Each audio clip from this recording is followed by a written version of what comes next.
सुप्रभात, good morning सभी को। जय श्री राम सभी को। तो आज हम पढ़ने वाले हैं राजस्थान का मरुस्थलीय एटलस।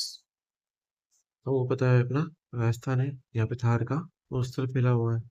हमको आज देखना है कि मरुस्थल में किस प्रकार से क्या क्या होता है, उन सबके बारे में चर्चा करेंगे आज कि मरुस्थल में क्या क्या है।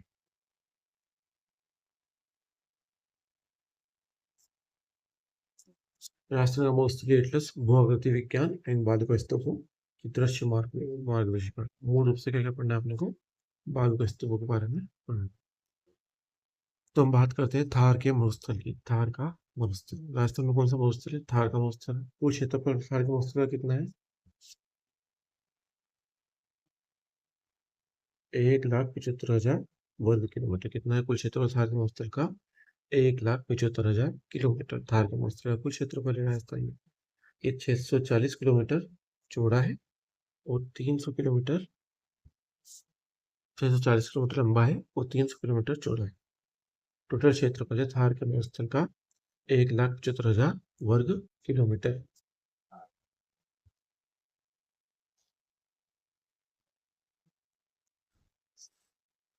हम देखते हैं थार के मरुस्थल में औसत क्या क्या देखने को मिल रहा है कि औसत ऊंचाई जो है थार के मरुस्थल की कितनी है? 200 से 300 मीटर औसत ऊंचाई है।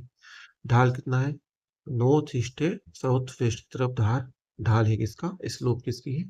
थार के मरुस्थल की। इसलिए कैसे पता चलता है कि यहाँ पे घग्गर और लूनी नदियां बहती है?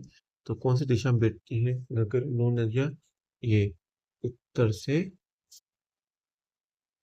दक्षिण की तरफ ये हो गया, और ये हो गया ईस्ट अपना, इधर से नॉर्थ ईस्ट, और इधर ये नॉर्थ से साउथ की तरफ।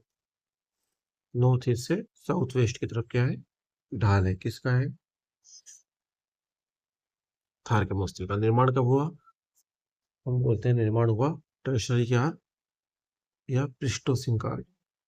प्लीस्टोसीन काल में थार के मरुस्थल का निर्माण हुआ। क्षेत्रफल 1,75,000 किलोमीटर, 640 किलोमीटर लंबा है और 300 किलोमीटर चौड़ा है। हम बात करेंगे अब समवर्षा रेखा की। समवर्षा रेखा, थार के मरुस्थल का विभाजन समवर्षा रेखा किया गया।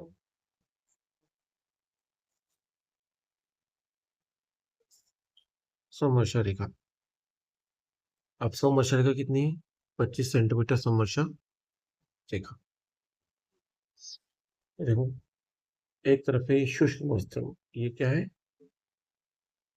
शुष्क मौसम। और इधर क्या है?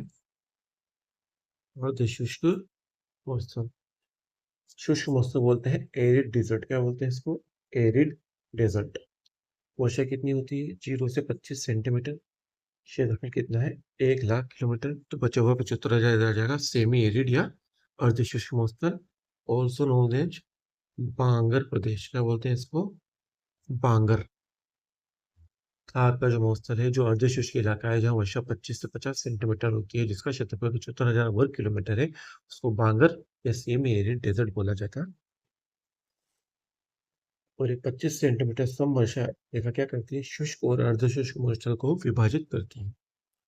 तो इस डायग्राम से आपको क्लियर पता चल रहा है कि समवर्षा रेखा मौसम कैसे विभाजित करती है, दो भागों में, शुष्क और अर्ध शुष्क में। अब हम बात करेंगे उत्तर पश्चिम मौसम का वर्गीकरण करते हैं। किसका? उत्तर पश्चिम मौसम का वर्गीकरण करना है दो भागों में, शुष्क और अर्धशुष्क में। शुष्क में 0 से 25 सेंटीमीटर वर्षा, अर्धशुष्क में 25 से 50 सेंटीमीटर वर्षा होती है। अब यहाँ पे देखा जाए तो शुष्क मौसम भी दो प्रकारों में वर्गीकृत किया जा सकता है। एक तो है बालू का स्तंभ रहित, बालू का स्तंभ मुक्त और बालू का स्तंभ युक्त। तो बालू का स्तूप जो मुक्त है वो कितना है? 41.5%। और बालू का स्तूप युक्त जो है वो है 58.5%। बालू का स्तूप मुक्त और बालू का स्तूप युक्त। मुक्त कितना है? 41% ऐसे हैं जहाँ कोई बालू का रेत वगैरह पाई नहीं जाती। और जहाँ बालू के स्तूप पाए जाते हैं, बालू की रेत ज्यादा मात्रा में पाई जाती है, वो है 58% भूभाग कर बालू का स्तूप युक्त मरुस्थल पाया जाता है। और 41% भूभाग पर बालू का स्तूप रहित क्षेत्र पाया जाता है।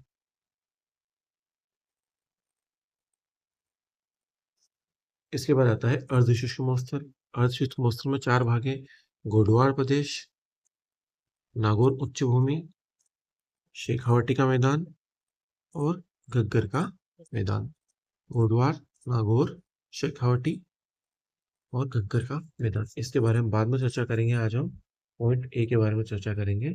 शुष्क मरुस्थल, इसमें दो चाहिए की चीजें, बालू का स्तूप रहित और बालू का स्तूप मुक्त। बालू का स्तूप रहित 41% और बालू का स्तूप युक्त है वो 58%।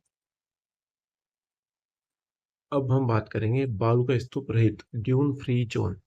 ड्यून फ्री जोन जहाँ पे कोई भी ड्यून्स नहीं पाए जाते। मूवी भी आई है ड्यून, हम्मादा जिसको बोलते हैं हम्मादा। कितने परसेंट भूभाग पर? 41% भूभाग पर हम्मादा है, ड्यून फ्री जोन है।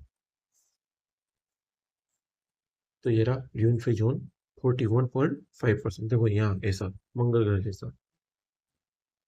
ये एक पथरीला मरुस्थल है जो बालू रेत का क्या होता है, अभाव होता है। 41% भूभाग पर है। तो सर्वाधिक विस्तार हम्मादा का ड्यून फ्री जोन कहाँ है? जैसलमेर के रामगढ़ लोंद्रवा में। रामगढ़ लोंद्रवा में ड्यून फ्री जोन है। सर्वाधिक क्या है? ड्यून फ्री जोन कहाँ है? जैसलमेर के लोंद्रवा में। इसके अलावा और कौन सी जिले हैं? जैसलमेर, जोधपुर और बाड़मेर। जैसलमेर, जोधपुर और बाड़मेर में क्या है? ड्यून फ्री जोन है। जैसलमेर, जोधपुर और बाड़मेर में। हम बात करेंगे बालू का स्तूप युक्त सैंड ड्यून्स जहां पर हैं, उनके बारे में हम चर्चा करेंगे।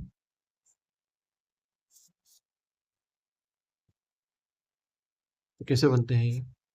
हवा चलती है, हवा से क्या होता है? मिट्टी उड़ती है ना। सैंड उड़ती है और धीरे धीरे जब सैंड का डिपोजिशन होता है, जमा होता है, तो वहां पे क्या होता है? बालू का स्तूप का निर्माण हो जाता है। अब राजस्थान में 58.5%, 58.5% भूभाग पर बालू का स्तूप युक्त प्रदेश पाए जाते हैं। अब राजस्थान में सर्वाधिक बालू का स्तूप कहाँ पर पाए जाते हैं? जैसलमेर में।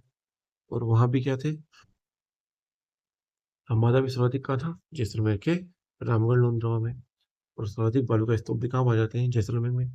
और सभी प्रकार के बालू का स्तूप, इंपोर्टेंट है, सभी प्रकार के बालू का स्तूप कहाँ पाए जाते हैं? जोधपुर में। कहाँ पाए जाते हैं सभी प्रकार के बालू का स्तूप? जोधपुर में। और सर्वाधिक कहाँ पाए जाते हैं?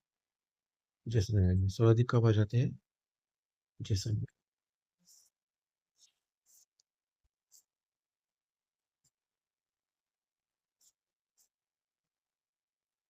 अभी बहुत इंपॉर्टेंट स्लाइड है अपनी, इसको अपने को पूरी तरह से याद रखना है। बालू का स्तूप मास्टर डायग्नोस्टिक मैट्रिक्स जो है, देखो कितने प्रकार के होते हैं बालू का स्तूप। एक तो है 58% पर प्रकार। कितने? बरखान कैसे दिखते हैं? कैसे दिखते हैं बरखान? बरखान कैसे दिखते हैं? अर्धचंद्राकार। और ये कैसे हैं? उत्तल आकृति के। कैसे हैं? उत्तल आकृति के। और कहाँ सर्वाधिक पाए जाते हैं? शेखावटी और चूरू में क्या पाए जाते हैं? बरखान पाए जाते हैं। शेखावटी चूरू में क्या पाए जाते हैं? बरखान पाए जाते हैं।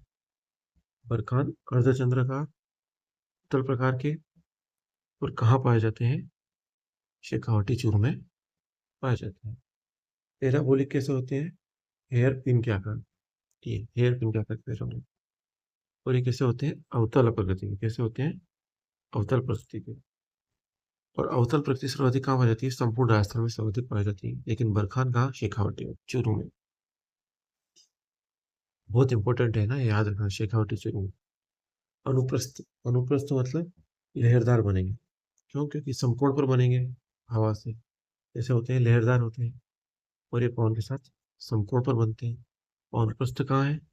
बाड़मेर और जोधपुर में कैसे है? अनुप्रस्थ प्रकृति के बालू के स्तूप पाए जाते हैं। अनुदैर्य, अनुदैर्य कैसे होते हैं? रेखीय होते हैं। अनुदैर्य कैसे बनेंगे? पवन के समानांतर बनेंगे। और पवन के समानांतर कहाँ पे बनते हैं सर्वाधिक?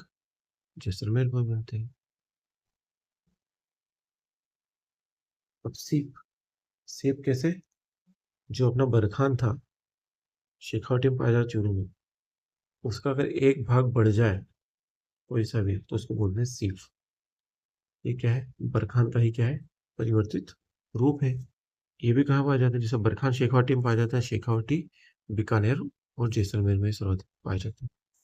तारानुमा कैसा दिखता है? तारे के समान। और ये कब बनेगा? जब हवा चलेगी, कैसे भी चलेगी हवा तब। और तारानुमा सर्वाधिक कहाँ पाए जाते हैं? जैसलमेर और सूरतगढ़ में तारानुमा सर्वाधिक पाए जाते हैं।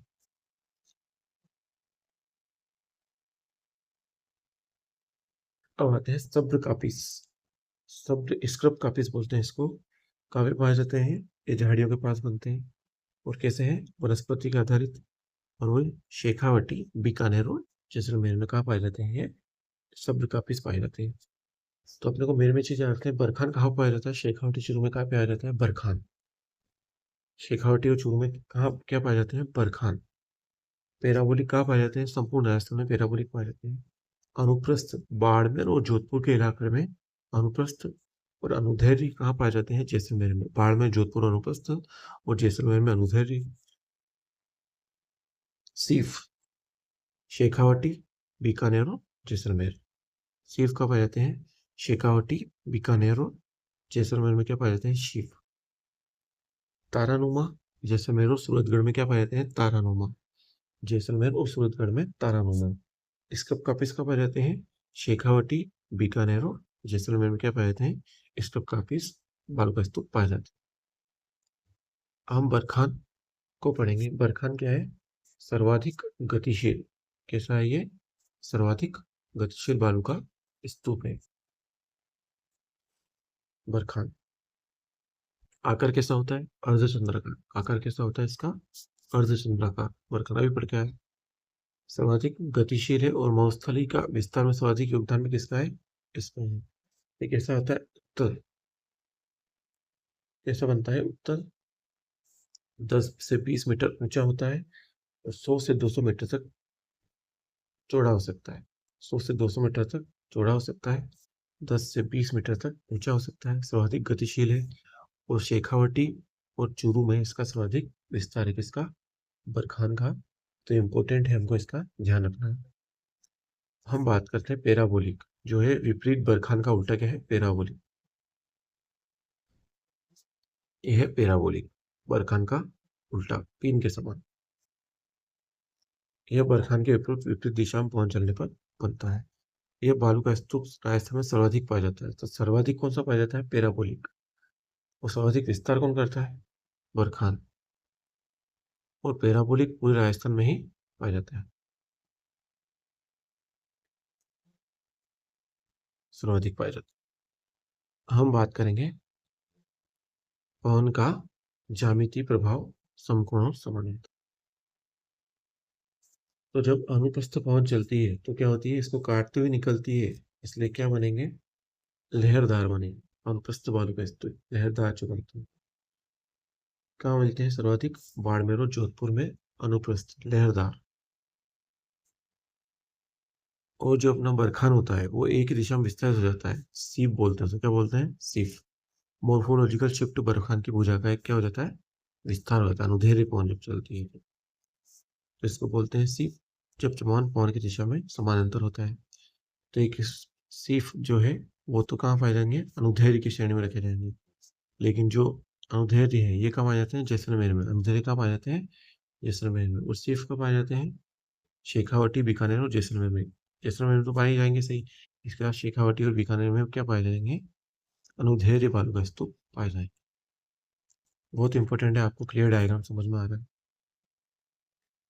अब हम पढ़ेंगे तारानुमा बालू का स्तूप। जब अनियमित हवाएं चलती है सब तरफ से तो ये बीच में विस्तार हो जाएगा, चारों तरफ से कटा हो जाएगा, इसको बोलेंगे तारानुमा बालू का स्तूप। इरेगुलर विंड्स, अनियमित हवाओं की वजह से न्यूनतम कितनी भुजाएं? 3 भुजाएं। सर्वाधिक जो तारानुमा है कहाँ है? जैसलमेर और सूरतगढ़ गंगानगर में। इंपॉर्टेंट है, कहाँ पाए जाते हैं सर्वाधिक? जैसलमेर और गंगानगर, सूरतगढ़। जैसलमेर और सूरतगढ़ में क्या पाए जाते हैं सर्वाधिक? तारानुमा बालू का स्तूप पाए जाते हैं। हम पढ़ेंगे नेबखा स्क्रब कापिस के बारे में। देखो जब हवा चल रही है ना तो हवा के साथ में जो बनेगा उसको बोलते हैं स्क्रब कोपिस। क्या बोलते हैं उसको? स्क्रब कोपिस। और उसके उल्टी दिशा में जो बनता है उसको क्या बोलते हैं? नेबखा। क्या बोलते हैं? नेबखा। झाड़ियों के पास पैदल बालू का स्तूप बोलते हैं स्क्रब का पीस। और झाड़ियों के पीछे क्या मिलते हैं? नेबखा। और स्क्रब और नेबखा का मिलते हैं शेखावटी, बीकानेर और जैसलमेर में। शेखावटी, बीकानेर और जैसलमेर में क्या मिलते हैं? स्क्रब का पीस और नेबखा। ठीक है, थैंक यू, सभी को बहुत बहुत धन्यवाद।